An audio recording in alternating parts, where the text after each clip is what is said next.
So where is that snowshoe hare? You will see in the second part of Animal Adaptations to Extreme Weather. Other things that I'm talking to you about that animals have had to adapt to. One of them you will see with the wildebeest who have to adapt to drought and how they have to move from one area to the next because of the extreme drought that they experience all year. Oh, here we have another mouse. And this is tunneling. Mice live in burrows all year long, but they will tunnel deeply away from freezing temperatures. I don't blame them. Deer mice frequently live and nest in burrows all year. These burrows are very simple, usually with one entrance and only enough space for a single mouse. They frequently dig these burrows under or into existing structures, such as tree stumps or rocks. Mice can't dig through frozen ground, but they can continue to use burrows they already made. A deep enough burrow may provide enough warmth and cover to allow the field mouse to survive freezing temperatures. Burrowing field mice can be a problem for you when they inadvertently dig into your home. This happens more than you might expect. Mice already tend to dig near or under existing structures like your deck or porch. While they're burrowing, they may find a crack in the foundation, the baseboard, or a frame. If they do, they'll follow the heat source straight into your home. Some field mice may also chew through insulation in order to get inside and make their nest in that insulation. So always be very careful. Hibernation. I know you know about this one. This groundhog makes a burrow that he hibernates in during the winter. Mammals have adapted in many ways to survive the cold winter months. One way to survive the winter is by hibernation. Hibernation is when an animal goes into a deep sleep. The heartbeat and the breathing slows down. The body cools down.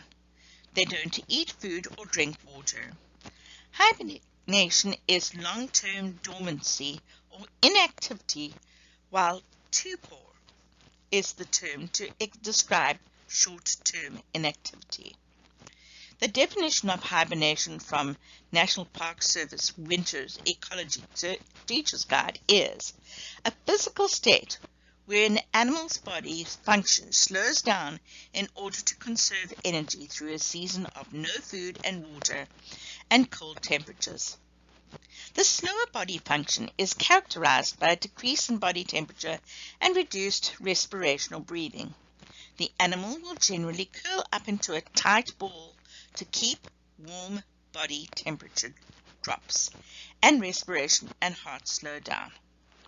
These actions reduce the amount of energy the animal must expend to stay alive, so it's able to live off of fat reserves it has developed instead of constantly having to seek out food. Hibernation strategies exist on a continuum from the true hibernators to a deep sleep, and finally an occasional sleep.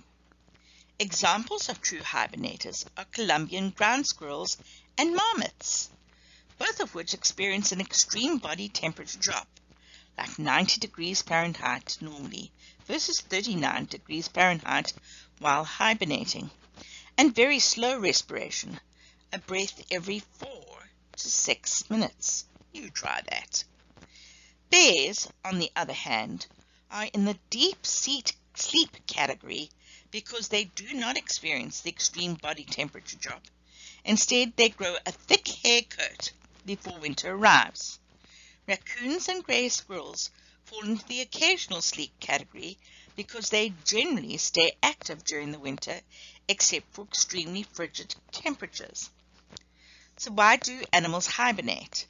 Animals use up their body fat much more slowly when they hibernate than if they were awake and moving around.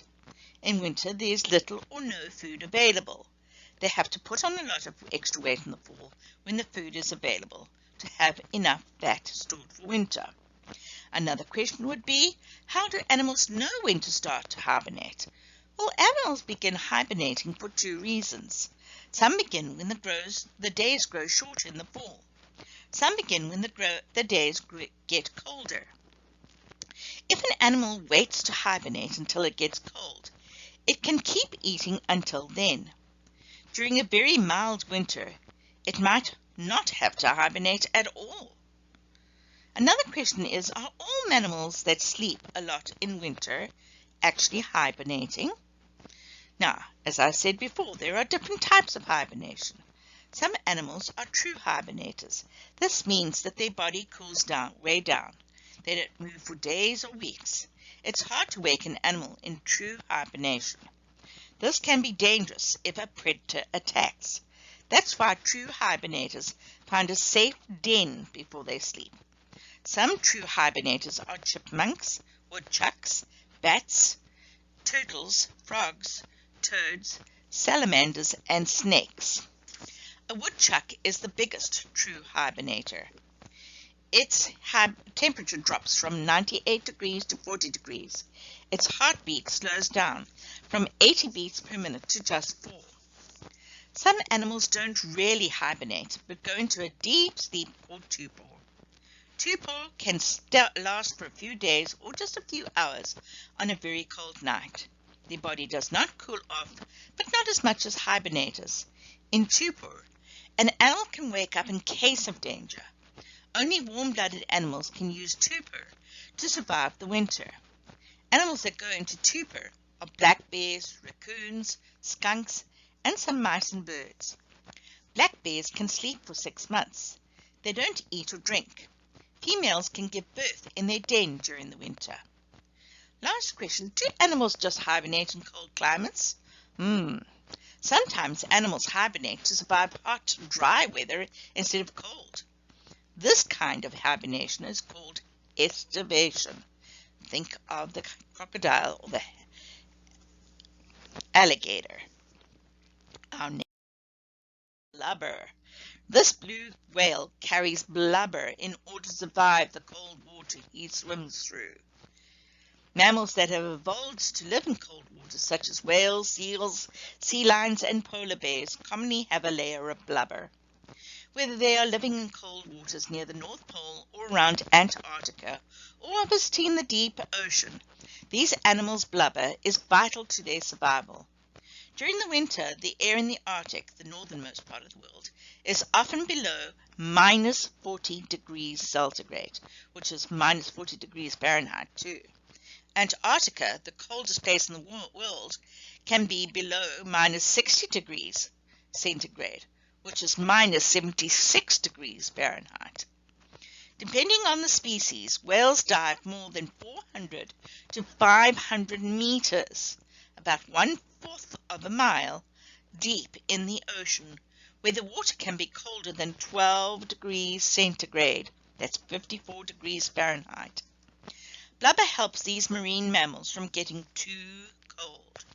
Cold-blooded marine animals such as fish, sharks, or crabs do not need to stay warm and can keep their body temperature let their body temperature get closer to that of the water.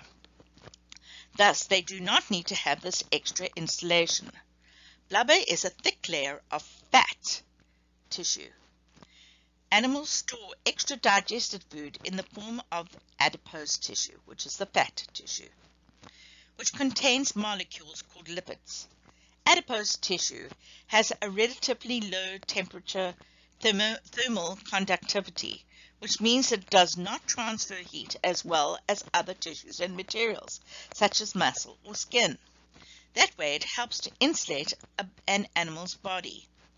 Blubber is a thick layer of fat, also called adipose tissue, directly under the skin of all marine animals. Blubber covers the entire body of animals such as seals, whales, and walruses, except for their fins, flippers, and flukes. All right.